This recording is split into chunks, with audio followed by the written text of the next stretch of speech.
Hello mga kalasa. So ngayon naman ay gagawa tayo ng inihaw na bangus. So after natin malinisan yung ating bangus, lagyan lang natin ng asin yung kanyang katawan, pati yung loob, para magkaroon ng lasa yung ating bangus.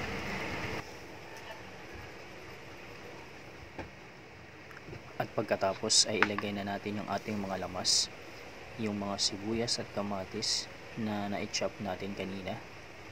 So ilagay lang natin doon sa loob.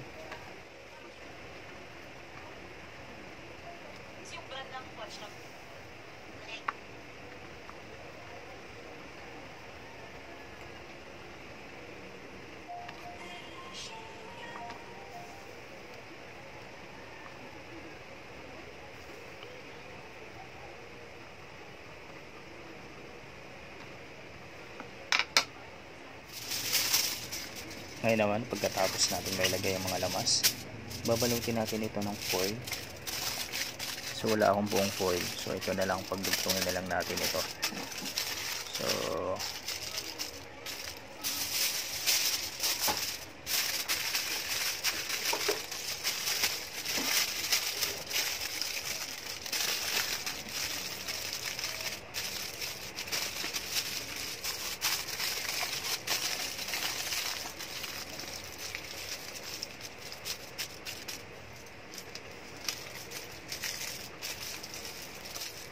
okay, so ready na natin itong isa lang doon sa ating grilled pan. So ito yung ating isang pirasong bangus na iihawin. So magpainit lang tayo dito ng apoy, tapos ilagay na lang natin yung ating bangus at hayaan na lang natin ito hanggang sa maluto yan. Okay guys,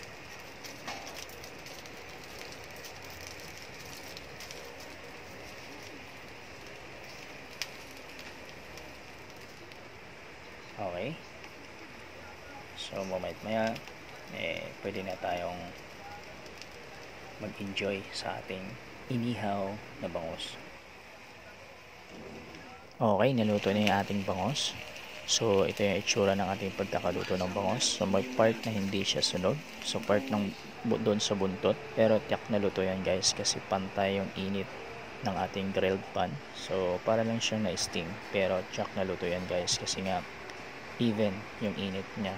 So okay yan guys, walang problema doon, kasi para lang siyang na-steam dahil naka-foil naman siya. So okay, let's go.